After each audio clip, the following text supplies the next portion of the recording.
ายดีพ่อแม่พี่น้องปองปายเบิดสุกคนเนาะ FC ทางช่องบ่าวภูมิ Channel เนาะมื้อนี้บ่าวภูมิก็สิมาตามแนวทางพี่น้องเนาะสำหรับรัฐบาลไทยเนาะพี่น้องเนาะของงวดวันที่16มีนาคม69เนาะครับเนาะมาเบิ่งผลมันออกนำกันเด้อพี่น้องสำหรับผลมันออกเนาะครับเนาะข้างบน009เนาะข้างบนออก009เนาะข้างล่างออก64พี่น้อง64ก็ถือว่าปังเนาะพี่น้องเนาะเนี่ยเข้าที่64ตรงๆเลยเนาะเนี่ยเข้าที่64ตรงๆเลยเนาะครับเนาะสำหรับแนวทางเฮาก็ถือว่าปังเนาะพี่น้องเนาะสำหรับแนวทางขนมไทยเนาะรัฐบาลไทยงวดวันที่16มีนาคม69เนาะครับเนาะไปได้ก็ดีใจนำเนาะพี่น้องเนาะนี่ส่วนไปปังก็ดีใจนำเด้อพี่น้องเด้อมันออก6ตัวนี่เนาะนี่ข้างล่าง64ของเฮาก็เข้าที่64เนาะพี่น้องเข้าที่64เนาะครับเนาะ64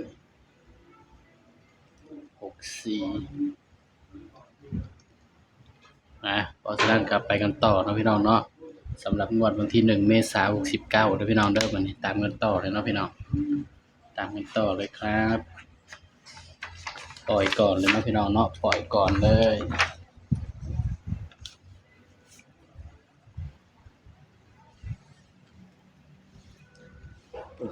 1เมษายนเนาะพี่น้อง69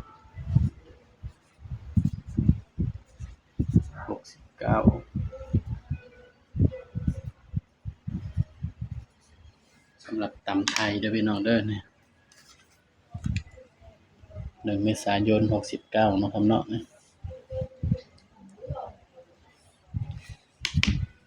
มาเบิ่งนำกันเนาะสิได้เด่นตัวใดพี่น้องสำหรับตัวเด่นเนาะ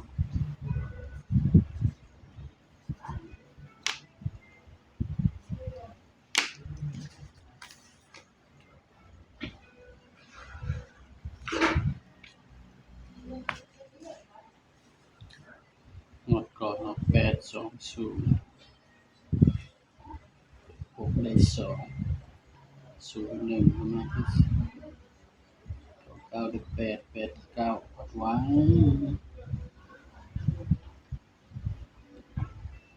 0 8 8 4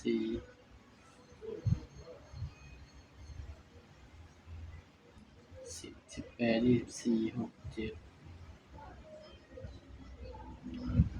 8 33 14 23เอ้ามันก็ได้เด่นตัวเก่าแล้วพี่น้องเด่น5กับ6คือเก่าเพิ่นว่าเป็นไปได้บ่เด่น5กับ6ตัวเก่าพี่น้อง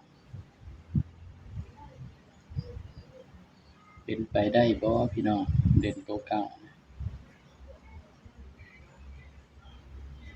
เด่นตัวเก่าเด้อพี่น้องเด้อสำหรับงวดนี้ก็เนาะ660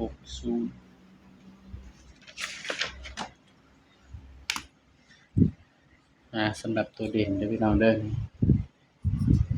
เด่น2กับ3นะครับเนาะสำหรับแนวทางงวด1เมษายนเนาะ69เนาะให้เด่น2กับ3เด้อพี่น้อง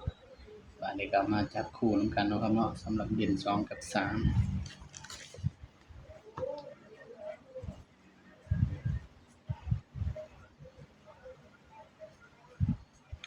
เด่น2กับ3เนาะจับคู่นำกันเลยพี่น้อง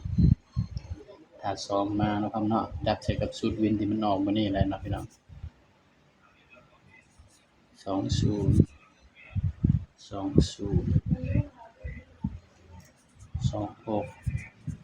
28 29 30 36 38 39นี่เด้อพี่น้องสำหรับแนวทางขนมไทยเนาะงวดวันที่1เมษายน69เนาะพี่น้องเนาะสูตร3ตัวมิดเดียวนะครับเนาะ068สำหรับเด่นเนาะอันนี้คือมักเด้อพี่น้องเนี่ยเผื่อพี่น้องอาจสิมักบ่คือกันก็ได้เนาะครับเนาะเฮาก็กันไว้จัก2คู่เนาะครับเนาะ